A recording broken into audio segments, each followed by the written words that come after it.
Halo semuanya, hari ini kita bakal ngobrolin sesuatu yang kedengerannya mungkin agak ribet ya, pemetaan sosial. Tapi tunggu dulu, di balik istilah ini sebenarnya ada cerita besar tentang kekuasaan, keadilan, dan cara kita mandang satu sama lain. Oke, yuk kita bedah bareng-barang. Pertanyaan ini mungkin kedengerannya aneh ya, kan namanya juga peta, harusnya nunjukin jalan, bukan bikin nyasar. Nah, justru ini dia masalah utamanya yang mau kita bongkar. Gimana ceritanya alat yang tujuannya buat ngebantu, malah bisa bikin masalah makin awet? Oke, kita mulai dari yang paling umum dulu. Bagian satu, peta sederhana. Biasanya nih, kalau kita ngomongin pemetaan sosial, yang kebayang itu ya cuma sekedar alat teknis buat bikin rencana. Sesuatu yang lurus-lurus saja, objektif, dan pastinya berguna kan? Intinya sih, pemetaan sosial itu kayak kita lagi ngegambar potret sebuah komunitas. Tujuannya apa? Ya, biar organisasi atau pemerintah gitu bisa ngambil keputusan yang pas soal apa yang perlu dilakuin di wilayah itu. Dan tujuannya macam-macam, praktis banget. Mulai dari ngumpulin data buat program bantuan, terus buat ngerti siapa aja sih yang ada di masyarakat itu, sampai ngebantu perusahaan atau politisi buat nentuin target mereka. Ini ibaratnya langkah awal lah sebelum program pemberdayaan bisa jalan. Nah, disinilah ceritanya jadi makin menarik sekaligus rumit. Pendekatan yang kelihatannya logis dan sederhana tadi, ternyata seringkali bukan cuma gagal, tapi malah bisa jadi berbahaya. Kenapa bisa gitu? Mari kita lihat. Jadi ini dia nih biang keroknya. Coba lihat. Di sebelah kiri itu metodenya. Pertama, ada reduksionisme, di mana hidup manusia yang super kompleks itu disederhanain jadi angka doang. Terus ada teknokrasi, di mana para ahli dari luar datang dan ngerasa paling tahu apa yang terbaik buat warga. Dan yang paling parah, depolitisasi. Ketimpangan dianggap masalah teknis, bukan masalah politik. Hasilnya, kita lihat di sebelah kanan. Bantuan jadi salah sasaran, masyarakat jadi ketergantungan, dan akar kemiskinannya sendiri nggak pernah dicabut. Wah, kutipan ini dalam banget ya. Kalau kita udah terlalu cinta sama data, kita bisa lupa sama manusianya. Kalau penderitaan seseorang nggak masuk ke spreadsheet kita, apa artinya penderitaan itu nggak nyata? Ya nggak gitu dong. Oke, kalau cara lama itu salah, terus gimana dong cara yang benar?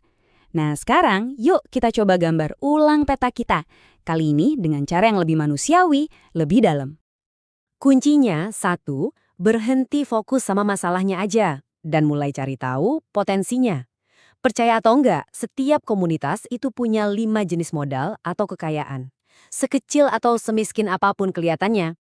Pertama, ada modal manusia.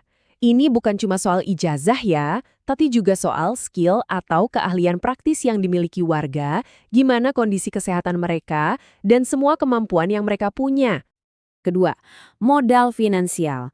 Ini juga bukan cuma soal siapa yang kaya, siapa yang miskin, tapi lebih ke, di sana ada akses ke bank atau koperasi nggak? Warga biasanya nabung di mana? Sumber duit mereka dari mana aja? Itu yang penting. Ketiga, modal alam. Sumber daya alam di sekitarnya apa aja? Ada sawah, sungai, hutan. Nah, pertanyaan yang lebih penting lagi, siapa yang ngontrol akses ke sana? Ini pertanyaan krusial banget. Keempat, modal fisik. Ini yang kelihatan mata nih. Jalanan, sekolah, puskesmas, akses air bersih, bahkan sinyal internet. Ini semua aset yang bikin kehidupan komunitas bisa berjalan. Dan yang terakhir, tapi sering banget dilupain, yaitu modal sosial. Ini tuh lem perekatnya masyarakat yang nggak kelihatan. Rasa saling percaya, jaringan pertemanan, tradisi gotong royong, ini kekuatan super yang sering banget nggak kegambar di peta konvensional. Sekarang kita masuk ke jantung persoalannya. Setelah kita tahu cara bikin peta yang lebih oke, kita harus sadar satu hal. Bikin peta itu sendiri adalah sebuah tindakan politik. Jadi pertanyaannya jadi kritis banget. Siapa yang pegang pulpennya? Siapa yang nentuin mana yang penting buat digambar dan mana yang nggak usah? Karena keputusan itu ujung-ujungnya nentuin siapa yang bakal diuntungkan dari peta itu. Nah, ada konsep keren namanya kekerasan simbolik. Gini deh, waktu peta ngasih label ke orang, misalnya penerima manfaat, sadar nggak sadar kita itu lagi menempatkan mereka sebagai objek pasif yang cuma nunggu dikasihani, bukan sebagai manusia aktif yang punya kekuatan buat ngubah hidupnya sendiri. Kritik-kritik ini tuh bukan asal ngomong loh, ada landasan pemikiran yang kuat di belakangnya.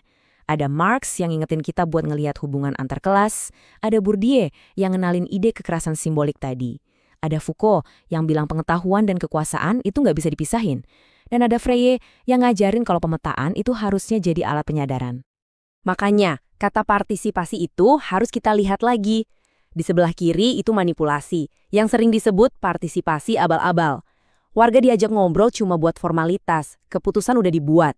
Nah, di sebelah kanan, itu baru partisipasi sejati, benar-benar berbagi kuasa.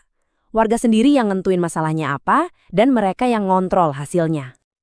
Ini semua ngebawa kita ke pertanyaan paling puncak. Sebenarnya tujuan akhir dari semua proses ini tuh apa sih? Apakah kita cuma mau mengelola kemiskinan biar nggak ganggu, atau kita benar-benar mau ngebongkar struktur yang bikin kemiskinan itu ada? Jadi tujuan akhirnya harus ini. Peta yang kita bikin itu jangan sampai cuma jadi tumpukan data soal penderitaan. Peta itu harus jadi sebuah praksis, aksi nyata yang didasari pemikiran mendalam yang tujuannya adalah pembebasan. Terus gimana bentuk peta yang membebaskan itu? Nah, ini dia manifestonya. Peta itu harus berpihak, harus sadar akan konflik dan relasi kuasa, harus benar-benar partisipatif sampai ke akarnya. Tujuannya harus perubahan struktur. Dan yang paling penting dari semuanya, harus memanusiakan manusia. Pada akhirnya, peta itu cuma alat kan? Dia bisa jadi cuma catatan penderitaan yang dingin. Tapi, kalau peta itu ditulis dengan keberanian dan nurani, peta yang sama bisa jadi penunjuk jalan buat sebuah komunitas untuk nemuin lagi martabat mereka yang mungkin sempat hilang. Dan sebagai penutup, ini pertanyaan buat kita renungkan bareng-bareng. Coba deh bayangin lingkungan tempat tinggal Anda. Kalau Anda yang pegang pulpennya dan Anda menulis peta itu dengan segenap keberanian, bukan cuma ngegambar masalah, tapi juga potensi, bukan cuma yang kelihatan, tapi juga hubungan kekuasaan yang tersembunyi, kira-kira bakal jadi seperti apa peta itu?